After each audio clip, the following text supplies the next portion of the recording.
Welcome back to Banner Saga 3. Let's see what the hell is happening down here. Ravens swear they see figures lurking from the corners of their eyes and hear the whispers of dead. Members should have paid attention to the lack of period. Some accuse the corpse of Juno, others the ominous pillars that have been rising on the horizon. The dredge godstone, Eyvind tells them. Rises like teeth from the hungered wolves' maw. Hungered wolves' maw. Spar sings. Pretend I sung it. Swallows brave men and the bright Doomstar.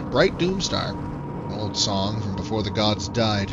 Fitting, ambling through tall pillars like teeth. An obsidian forest wreathing the great black godstone. My dead mother appears and mended things here now. Ollie snarls.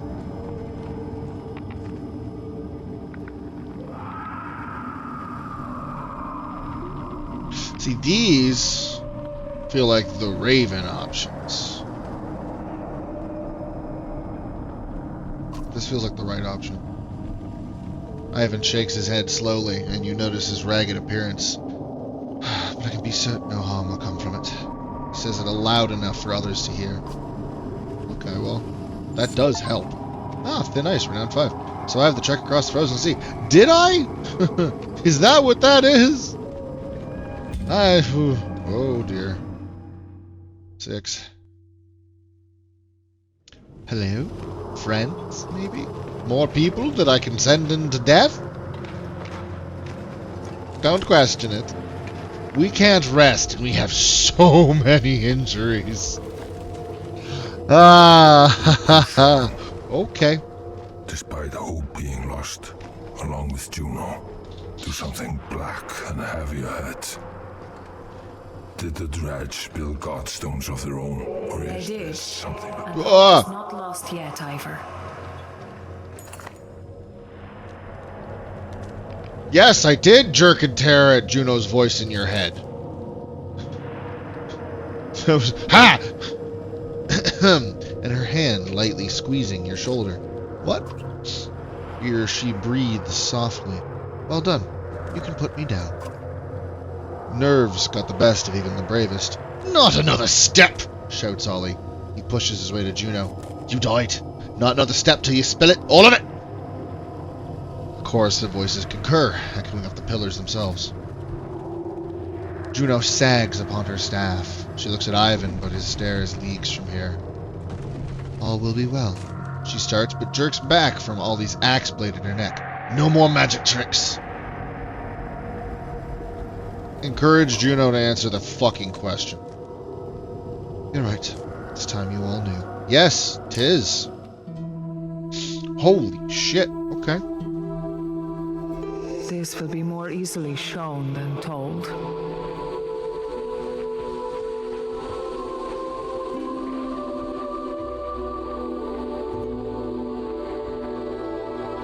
The Valka were the first to discover a world within our world.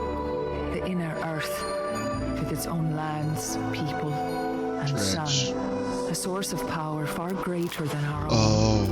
Okay. Eyvind is the boss, the leader of the Valka, brilliant, born with a mind devouring itself. I studied in secret to heal those wounds, and in time, we grew to love each other. But meddling with minds is forbidden, for reasons already clear to you.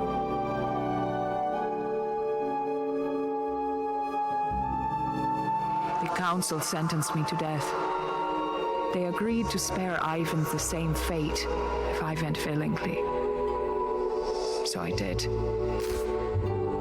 When Eyvind discovered what had happened, he carried my body to the White Tower. In his grief, he drained the black sun of its energy, hoping to restore my life. The sun fell from the sky, ripping chasms through both worlds. He pulled the sun out of the sky for love. Half-born, and the darkness within spread. I had become the new vessel. That is an intense feeling. When we reached the White Tower, and Eyvind releases my energy, the sun will move again, and the darkness will return to where it belongs. Again, hopefully. This is all... Nothing you have told me states that what you have just said is absolutely true. As Juno releases her grip over the caravan, the images fade. Eyvind carried me all the way back to Ridgehorn before he could go no further. That's where Hakon's warriors found us. They understandably believed I was dead and left me there. Eyvind lived still, if only barely. By the time he awoke, the Varl had taken him most of the way to Einertoth. When I realized what had happened, I traveled by ship down the river to meet Eyvind at Sigerholm. The Serpent's chasms prevented this. I believe you know the rest. I'm certain you have many questions. I will answer them clearly. Yeah, this goes all the way back to the time of the gods? This can become long and complicated. I'll keep it simple. The Loom Mother first discovered weaving, and with it created this world and those living on it. The other beings in the tapestry, other gods, reacted in many different ways. Some wanted to learn weaving, and they took the creations she made and changed them, forming Varl, Horseborn. One god became jealous. He took mankind and reshaped them into dredge, and hid them within the world to grow and torment the other creations. When the Loom Mother learned of this, she became furious. As she had discovered creation, she had also unwittingly created death, and accidentally killed the jealous god in anger. The other gods were terrified. They had never imagined not existing. They turned on each other out of fear. The gods died, but their creations continued on. The Volca were the Loom Mother's favorite few. She taught them weaving. Eyvind and I are descendants of those first people. Huh. And the serpent? I'll admit, even I was uncertain until recently. The easiest way to understand it is to imagine an egg. Yeah, you kind of made that clear. The serpent's egg was made inside the center Earth. A black sun mirroring our own. What's in our sun, then? Within it, a serpent would grow slowly over the ages. It was put here to eventually swallow the Loom Mother's creations, a cruel trick to destroy them in secret. Ah, so the snake was put there by the jealous guy who died. And, okay, yeah, gotcha. When the black sun fell to the earth, it cracked. The serpent and its power spilled out well before its time. Everything's happening now because of petty grudges between gods. In a way, Eyvind unwittingly did us all a favor. If the serpent had grown to full size, well, at least as things are now, there may be a chance to reverse it. I'm not exactly bursting with gratitude, but understandable. Why are they attacking us? The Stone Singers believe we have betrayed them. Early on, we discovered that the Black Sun was a far greater source of power than our own. After the worst of the Great Wars, everyone believed the Volca utterly defeated the Dredge. To truth, we offered them peace. In exchange for use of the sun's power, we showed them how to flourish within their own lands and create more of their own kind. So you created the Stone Singers? In a way, we only shared knowledge. It has always been a difficult question of how much control to exert. But now they believe we caused their destruction on purpose. They think we wish to wipe them out, and like anyone would, they fight back. They're scared and frenzied and will not listen. We have failed them as much as we have failed everyone else. What now? Now we return to the source of power. I am not dead, but neither am I alive. This energy within me was stolen. Eyvind will place me within the Black Sun. The celestial spheres will circle again. The darkness will be absorbed, and without that, the serpent will wither. She suddenly looks very tired, but tries to smile. You'll be trapped in the sun. I have come to terms with it. And now you know everything. Make sure Eyvind does what is right. Yeah, I feel like that's going to be way more difficult than everything else we've dealt with. It's going to be a Frodo at the fucking Mount Doom situation. We're also probably going to have to fight big fuck dual axes at some point again, too. No way he's not coming. What is this? What is this little pedestal with a mustache on it?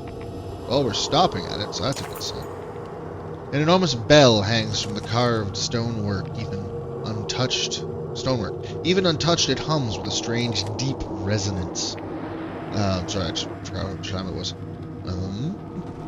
Eyvind says, the sculptors built these godstones to themselves. They raise bells made of those who have passed. It's said that a part of them lives in the sound of those bells, and they can visit their ancestors this way. That's actually, I mean, with how they speak, that's actually kind of cool.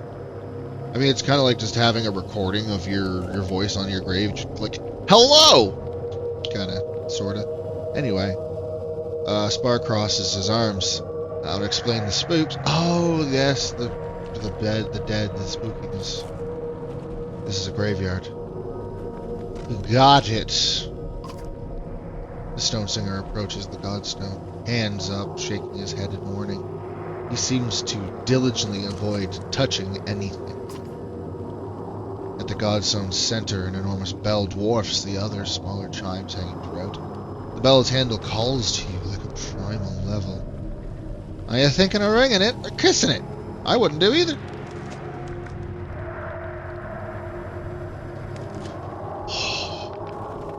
The stone singer didn't touch anything. Spar is telling me not to touch anything. But it doesn't have to have the words, the bell's handle calls to you on a primal level, 'cause it already is.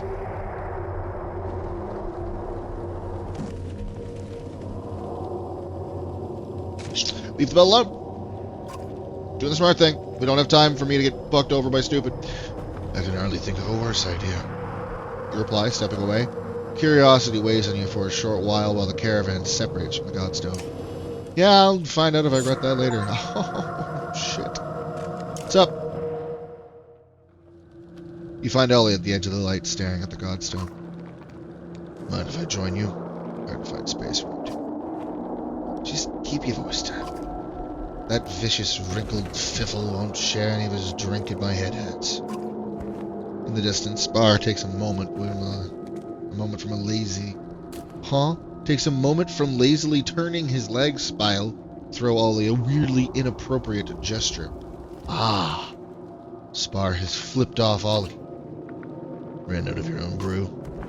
Lost my flask when that whale thing shattered the frozen ocean. Yeah, the thing's coming out of my mouth. Sober's no way to live, Ivar. Ollie stares blankly into the distance. What's your drink of choice? What's yours? Yolk's milk? Who cares? Me. You know how some men can't handle their drink? I can't handle being dry. Makes me head hot. Seems like a problem. Never has been before, but who would want to take in all this majesty clearly? I haven't been this sober since I was 13, locked up in Bolzagard's cell. Ollie gets far away, look in his eyes. Rum's my poison, to answer your question. Believe it or not, I can't even throw these axes with a damn dry as I am. But, get a few drinks in me, and I see bright ribbons. Yeah. Wait, you see lines of light? Damn right, showing me exactly where the axes are gonna go.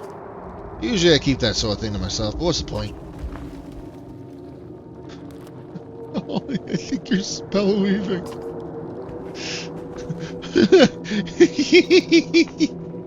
What? For reals? Oh, that's fantastic. Ollie straightened his back as if startled. What are you talking about? Like the Menders do. What even? Like the ninja who farts lightning and raises the dead? I'm only when I'm drunk. And you're just using it to throw things better. Ollie erupts into laughter, loud enough to make even Spar frown. What a time to be alive, eh, Val? I'll drink to that.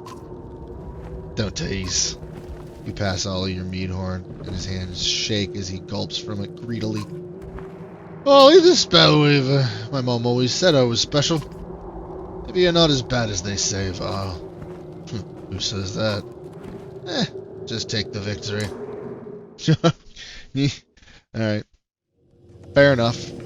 Okay, how's our heroes doing? Who's injured? Please tell me it's not everyone.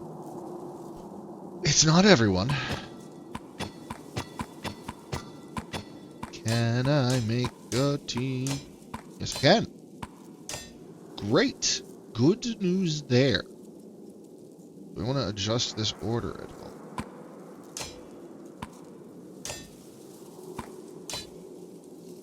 Don't know why, but that feels like the way to do it. Promote you. Great. Now you know weaving. That would be hilarious. Shield wall.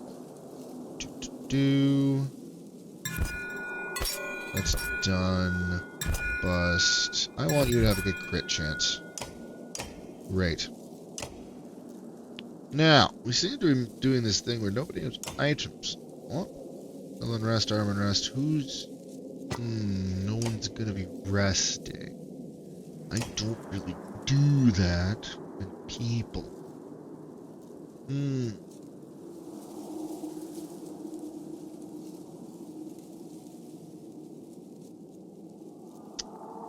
Good. Yep. Back. What do you got? +2 move, -1 aggro. +1 armor, turn. Full guard. What do you do? Dodge. Sure. Ollie. Currently you have +2 break. I like it. You are breaker. Well. Because there's only one left. I guess Juno gets to rest. Okay. I'm not going to spend any more renown yet.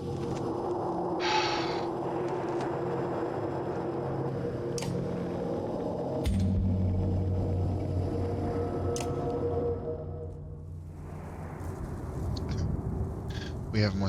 We have one more person. Yay! Woo! Winning! Fuck. Let's go. My face is really dark.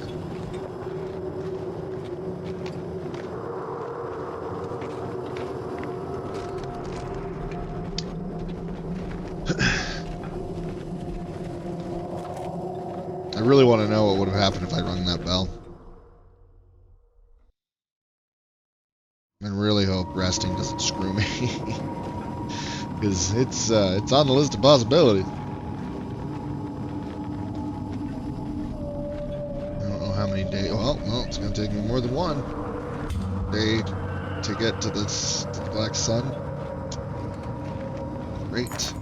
Oh. Any of you ever tasted Titzelberry?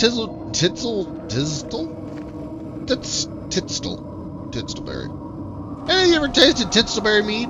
Spar blurts out in the midst of a deep, oppressive silence. There was some grim company lately, and I could really go for some Titzelberry right now.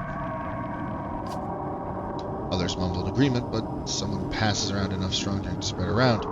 Soon, they're trying to one-up each other about what they plan to do when they return to Arborang.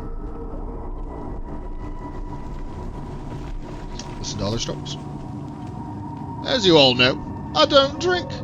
Ollie smirks to a couple laughs. But I know a place back in Borgergard that make you glad to be sober. Bunch of animals. I'm going to put Strand back together. See who finds their way back. I had a home there and friends. He gives Ollie a stern look. I have a brother in Arborang. A twin. Didn't have a chance to leave things right. I'm regretting it. Raven's toast to regret. You don't think the dread traveling with you understand what's being said, and that's probably for the best. Ditch managed to slip in an opinion between the body chatter. Always wanted to... He quickly gets drowned out by others and slowly mumbles to a stop. Give me a pile of coin when this is all over, big enough to sleep on. Been working for others my whole life, and it's wearing thin. Think I've earned some easy living. Several Raven's toast to this. Eyvind musters the courage to speak up. When this is done, I'll... Keep my fine mouth shut! Ollie hollers over him, and the others roar with glee. Eyvind's smile vanishes, but even trying to relate may have brought him some goodwill. Sorry, buddy. But, all things fucking considered... Back says nothing, but everyone can tell he's thinking about spears. I like the pointy bits. And our silent protector, he looks at you. What does the great Yngvir dream of in his sleep? Never meeting you bastards in the first place.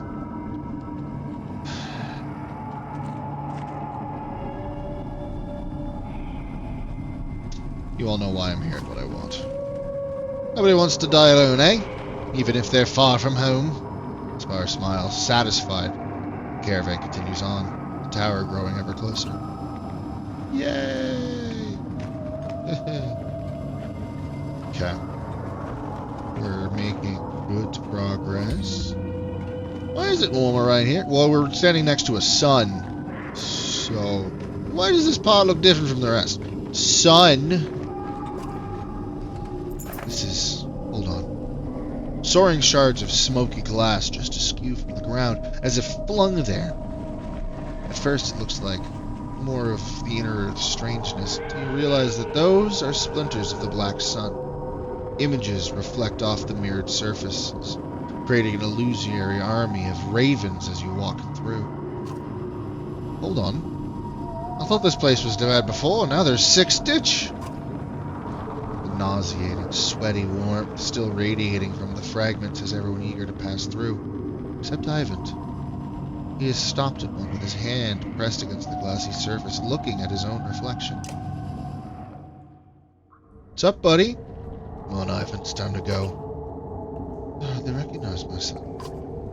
Could be worse. Oh, I'm sorry, I didn't mean to compare the reality of what I must do. See, we're getting close. Eyvind stares out into the distance. Now's not the time for second thoughts. It was always such a long way on. There was more time. Time for what exactly?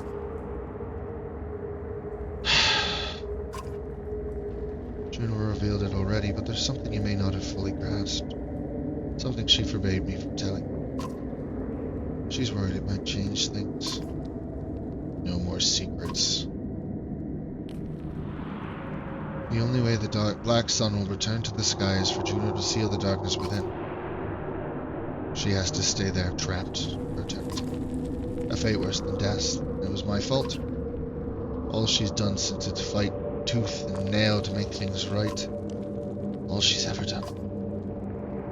You can see anger spreading across Eyvind's face. He almost looks as if he's drawing energy from the sun shard. What if there's another way? Even with the sun broken, there must be energy here to destroy the serpent. That might be enough. Killing the serpent even fix things. I don't know. But I'm certain it'll come for us again. And there's nothing else for it to do. Why shouldn't I try? Why should I keep asking for permission? Eyvind, think of your friends in our brand.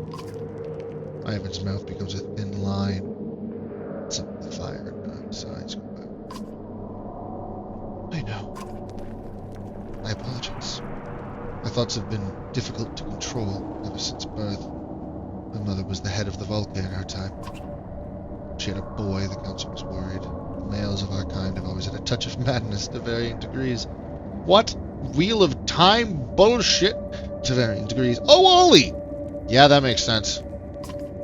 My father couldn't contain his. I suppose that kind of power would be hard for anyone. It is a curse.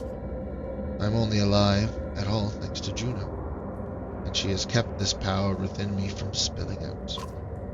When she spoke to me in a dream at Einertoft, I wasn't even sure it was real. I'd gone so long without her help I was starting to lose control again. Everything she's done was to heal me. For that, she suffers. Can you imagine feeling so powerful and so weak at the same time? Yes. Again.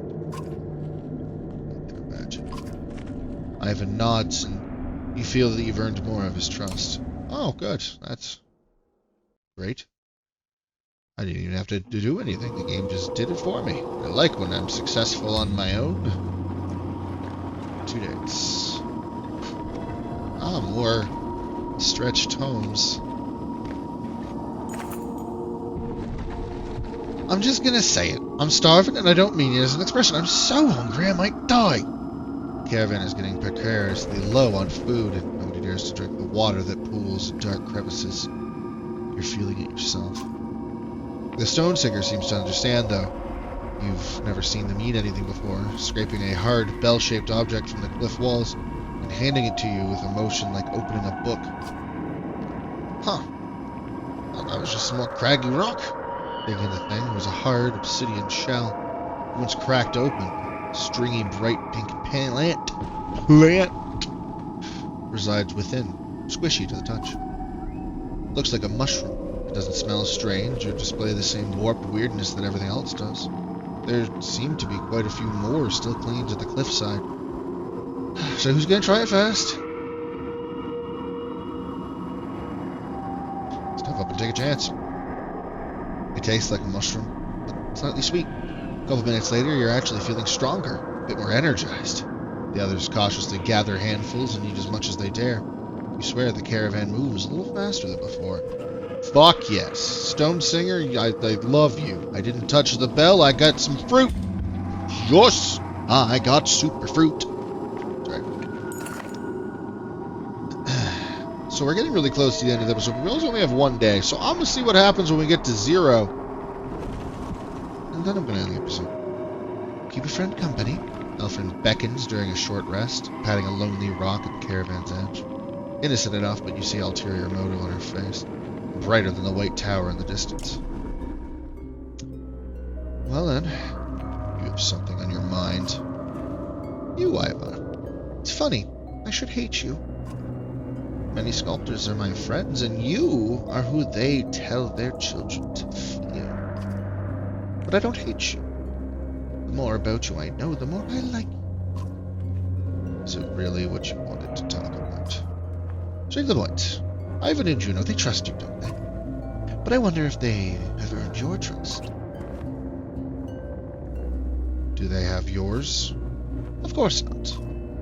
Now, Juno, she may be weaving little truths, but step back, look at the whole tapestry. They wield terrible power, but perhaps you've noticed. It's exactly why they made the orders of mentors. Over there. We're only healing the sick, building houses. Pay no mind to the madmen in ivory towers turning the world inside out. Consider it. Closer. Eyvind created a flame immortal. You comprehend? Juno can't die. But that wasn't their goal, was it? Was it immortality without power? Misery. No. I think they're trying to make a god. To make themselves gods. Don't tell me they've come this far just to undo it all. They do. Then wake up! There's no more room for ignorance in this tiny bubble. Say nothing now. I'm not asking you for promises. But a time will come, and soon, I think, when you'll see the truth unfolding before your eyes. When the time comes, look to me. Trust your instincts. Juno and Eyvind are not the only ones who know how to twist the threads. I will make certain what they claim to be doing is what is done. I've got to live here too. I trust her more than I do Juno. But I do trust that Juno isn't trying to become a god. I don't think Eyvind is going to go through with it. Okay?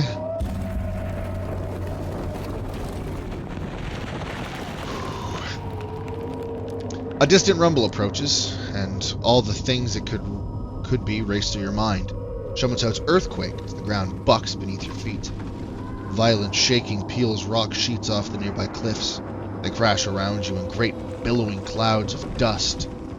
Is everyone all right? You shout in the aftermath. I knew I recognized you from somewhere, Valgard shouts. He's swinging at Ollie with clenched fists. This bastard tried to push me into the falling rocks. As the confusion and the dust clear, frustrated ravens are letting off steam with chants of fight. Stops now. What is this about? Ollie murdered a warlord in Strand back when I was guard captain. I never got a chance to thank him for all the good friends who were killed as a result. Liar! I've never even been to Strand. You're both lying. Ollie traveled to Strand where he did ignite the war, but no one was pushed toward falling rocks. And if you both wish to keep your history in the past, both men pale from Juno's icy words, realizing they can keep no secrets. The earthquake was no coincidence. Same as when the serpent carved chasms through the earth above. Be on your guard. Yay! We're on the final day. You want to pick it up a bit? Oh boy. Uh-oh. Stop the caravan. The ravens reluctantly take a moment to catch their breaths. That's Bellower's on... That's Bellower on our heels. We can't just ignore it. We all know how this is going to end. You know what happens if we make a stand against Bellower. The serpents await us. If the serpent awaits us at the tower, then we'll have to face it with Bellower on our backs. That's no option at all. If I'm gonna die down here, may as well be against a Sunder. You won't come back. Who's gonna take you there anyway? I'll go. Go where, exactly? Speak with Bellower. I can speak to him. Perhaps he'll listen. And I'm the only one who can create my own light. At worst, I can distract them for a moment. At best, maybe we'll learn something. Something about Alfred's willingness strikes you as odd. She winks slyly. He doesn't want to talk. It'll be the first time I've vanished with a trace. We'll meet again up the road. I'm not going to be able to talk you out of this, am I? No, but maybe you have a message you want me to deliver. Sorry. I truly believe that. Interesting. I'll try to be convincing. Alpha conjures a light of her own. Juno watches but makes no move to stop her. Well, I know that Elfrin is not conspiring, so these cliffs were home for Dredge. Uh-oh, we ran out of time. Doesn't matter. I know Elfrin isn't planning anything too horrible, because there's no way she can keep Juno out of her head. Ah.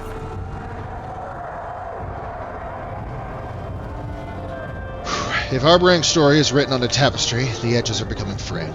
The menders are dying, a few to the warped, a couple to stray arrows and mad revolters, one to exhaustion. Zephyr pulled them back to the next set of walls. The noose tightens. Not everybody survived the scramble to safer ground, and you can see the lurching bodies of the fallen just beyond the black veil, gone but not dead. Moses, Collins, Hogan, not Ollie.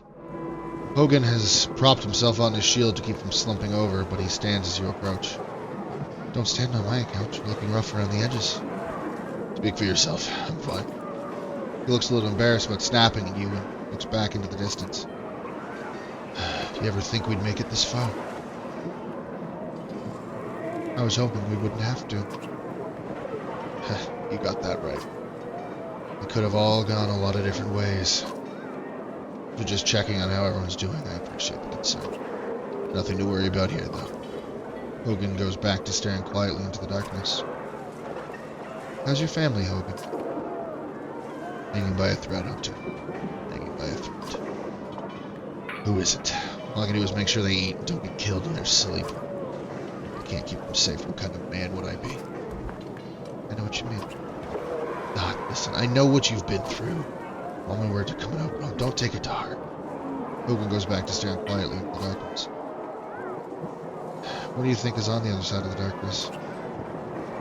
Warped everything coming out of it. I doubt the land's any different. You're worried about Mogan? I didn't want to talk about it, but there it is. What a damn fool I never should have let him leave. I love my family, but not like I love my brother. Shame to say, but it's the truth. It's killing me. keep watching the darkness, expecting to see him to walk out of it, twisted, bloated. Can't sleep. Can't stop thinking about it. Damn, I should have said something instead of being a prideful idiot. What would you do?